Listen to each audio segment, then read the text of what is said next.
Everyone, it's Michelle Caruana from Play Cafe Academy, and I know that the world is absolutely crazy right now, and I also know that you're probably sick of hearing about that. I am actually recording this on election day today, so I just voted. I got my little sticker, but there is obviously a lot of uncertainty in the world, not only with regards to the election, but also with the pandemic that we were really hoping had been quashed a while ago, but we're still obviously in the trenches dealing with it. And I wanted to bring you a little bit of a light spot with today's video. Now, as a little disclaimer, this is absolutely not meant to sugarcoat anything. Small business owners are hurting right now, and we're all struggling to adapt, especially indoor playground owners, because a lot of us are having to deal with capacity mandates and mask mandates, and a lot of us have had to shut down completely for many, many months. We were one of the last industries ordered to reopen, and a lot of us are still actually shut down or still dealing with tracking positive cases and things like that. So this is not meant to sugarcoat anything. It is not all sunshine and rainbows. I know I feel so lucky to have my Playmaker Society group. It's a group of 135 indoor playground owners. And throughout this pandemic, I've said it 100 times, but I'm going to say it again.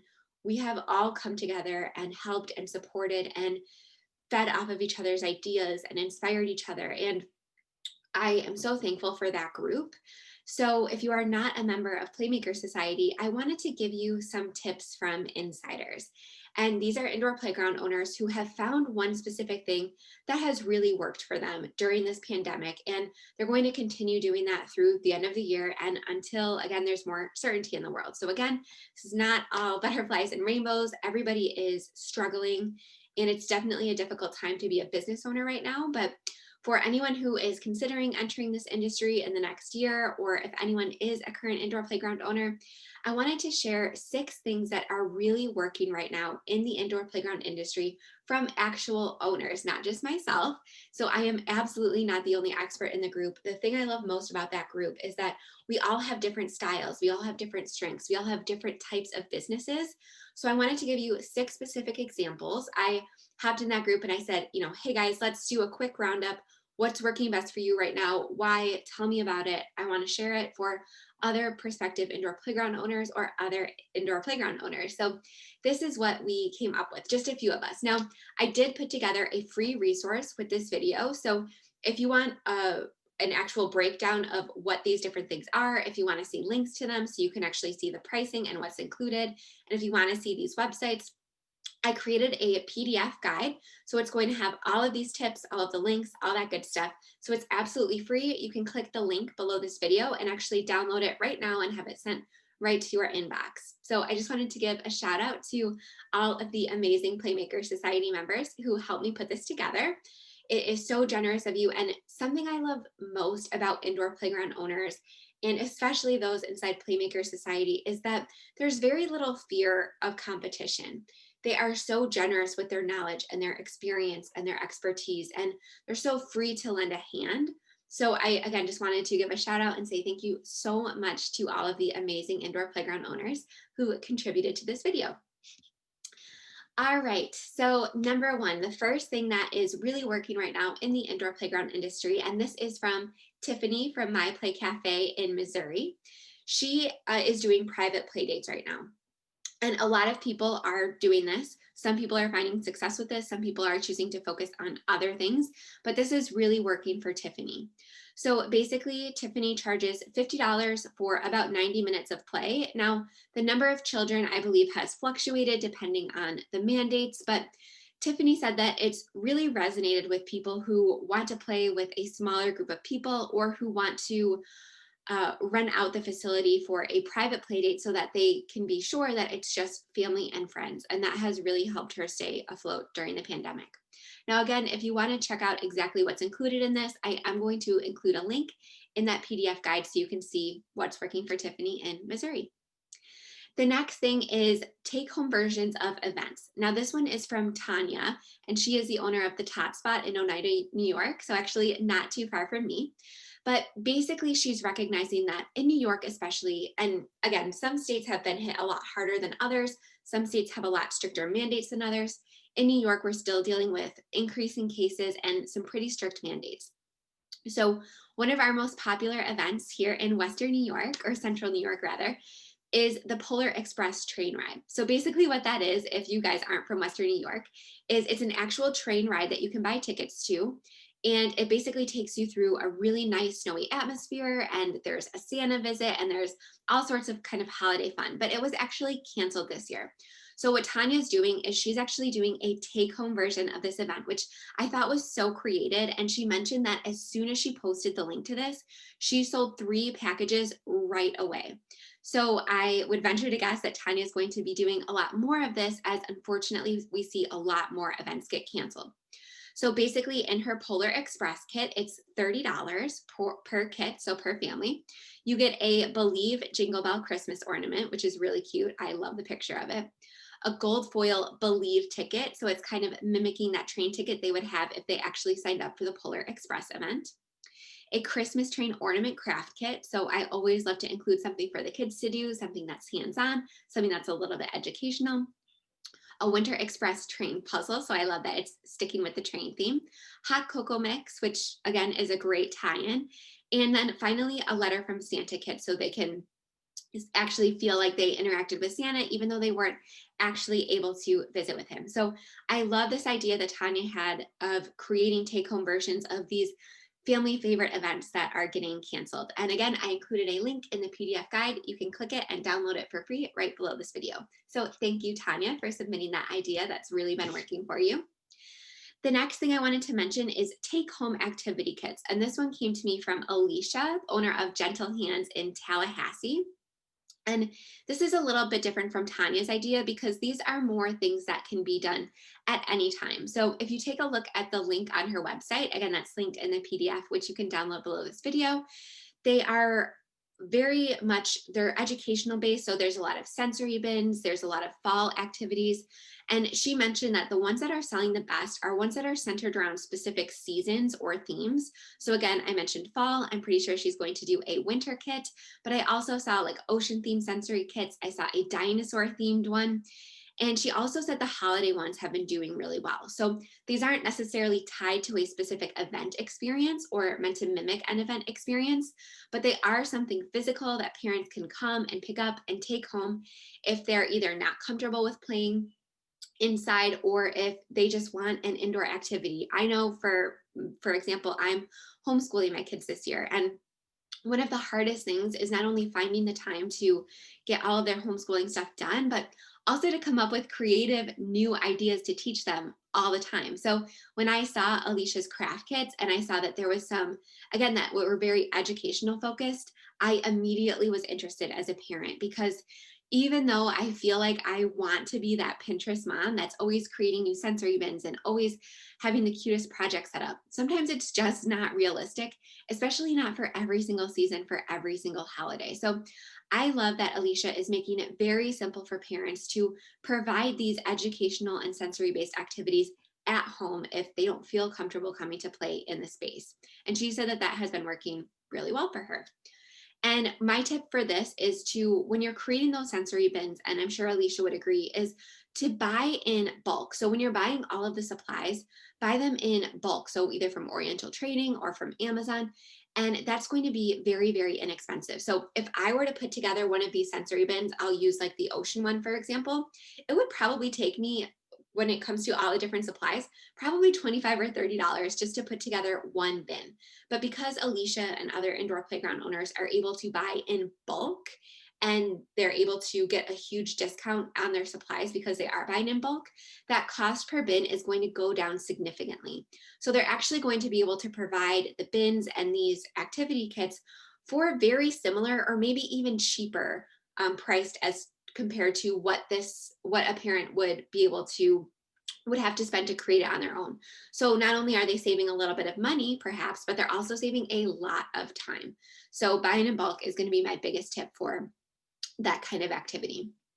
The next thing I wanted to mention is curbside cafe takeout and delivery. So I got this idea from Christine from Sweet Peas Play Cafe in Kokomo. And Christine has honestly just been rocking it this whole pandemic. I am so inspired by her drive and her motivation. And I know I mentioned how generous indoor playground owners typically are, especially inside Play Cafe Academy, but Christine just really goes above and beyond. And something else that I love about indoor playground owners and what Christine just exemplifies is nobody really goes into this industry unless they are so passionate about it, unless they absolutely love what they do, unless they're really passionate about bringing a warm and welcoming space to their community and really impacting their community in a positive way. And I just wanted to give a shout out to Christine because she, again, just exemplifies that compassion and that community factor so much. So it was hard for me to choose one thing that's working for her, but this is unique. So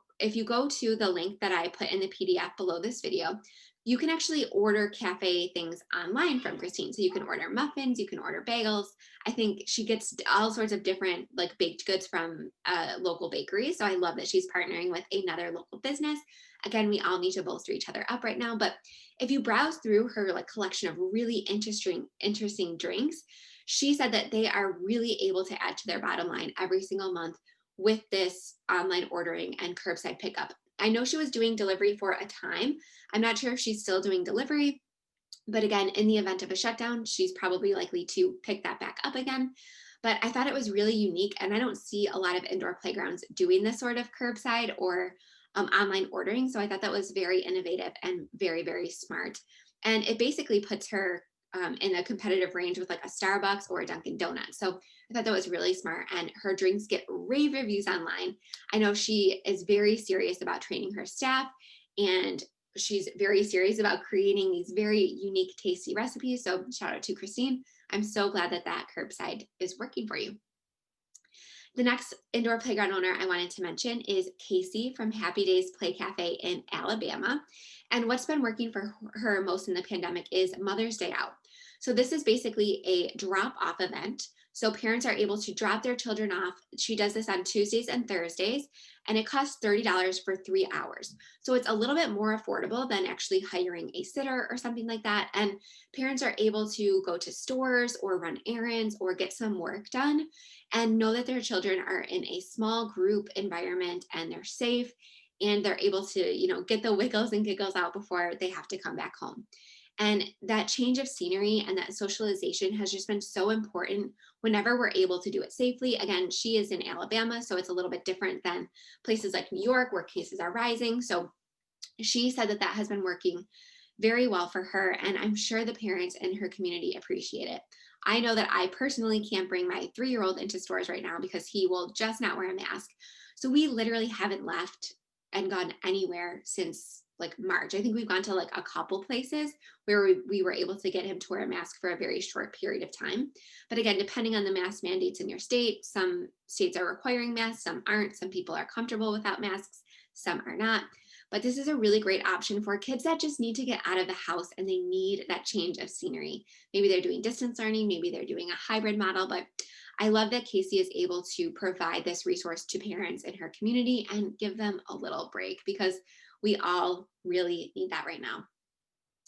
All right, the last one I wanted to mention is preschool and learning playgroups. So this idea came to me both from Thuy at, I always pronounce her name wrong, I'm so sorry, it's Twee, from the House of Playful Soul in New York. And she has been doing preschool drop-offs. Again, you can find more information at the PDF below this video.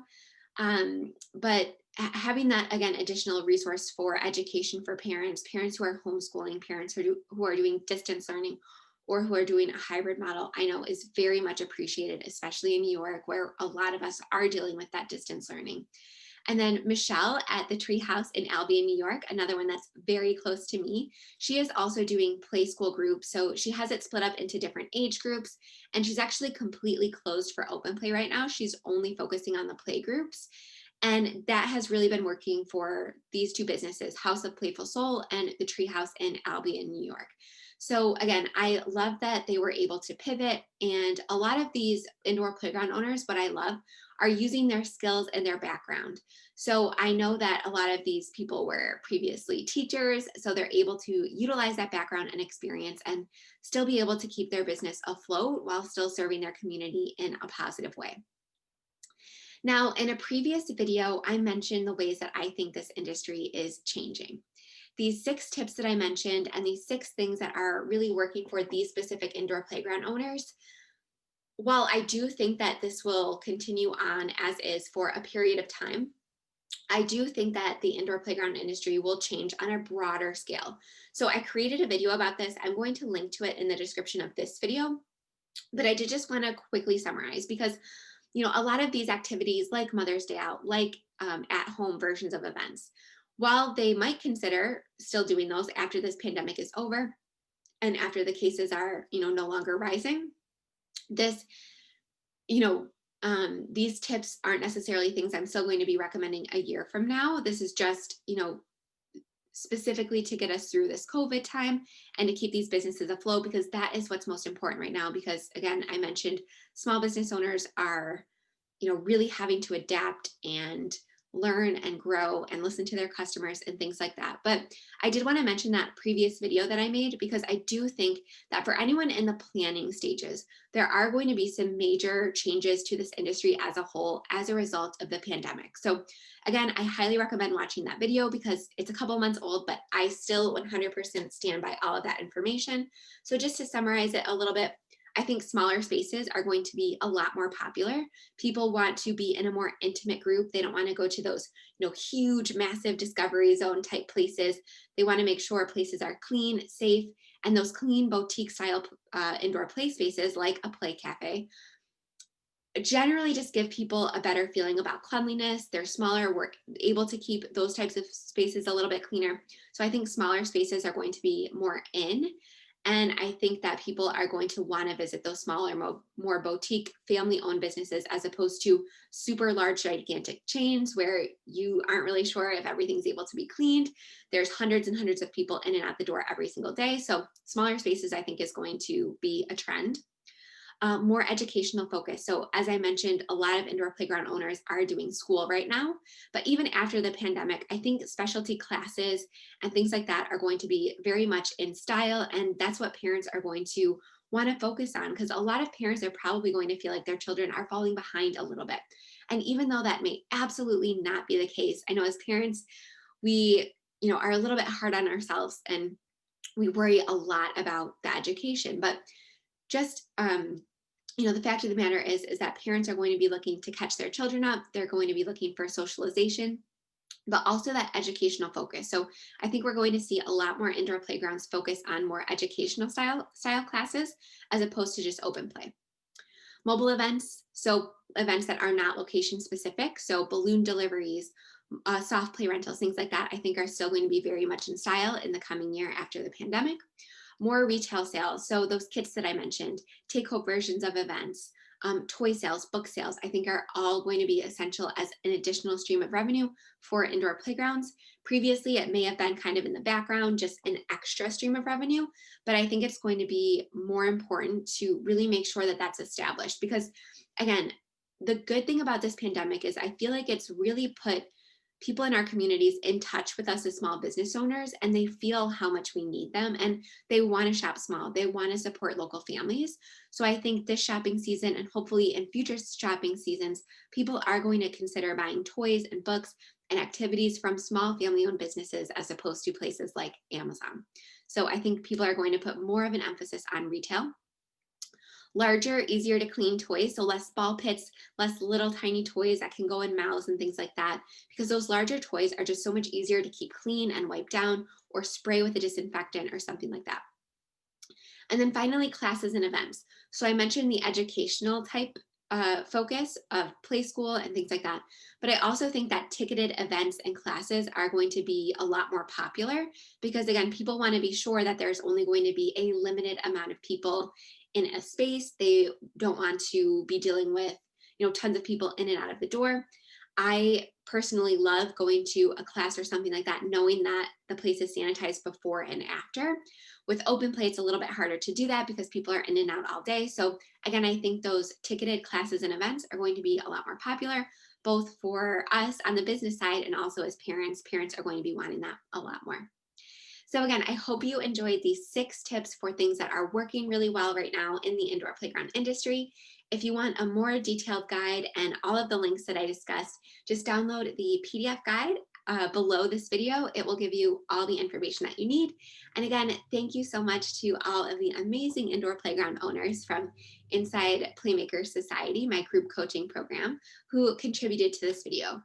I have never seen a more resilient group of entrepreneurs in my life. And it pains me so much to know that a lot of people are struggling right now. And a lot of people are struggling to pay their bills. And some people are considering getting out of their leases because they haven't been able to operate because cases are rising in a lot of areas. So I just wanted to give this quick reminder. If you're still watching this video, while you're doing your holiday shopping this year, please consider, instead of going to Amazon or instead of going to Walmart, please consider buying gift cards or gift certificates or memberships or anything you can from small local businesses, because that is going to be a huge difference for them. And it could be the difference between whether they stay open till the next year or they close. So if there's a space that you absolutely love and you think benefits your community in a positive way, please consider shopping from them this holiday season. That is my plea to you. I know that I will be doing that, and I hope that you will consider it as well.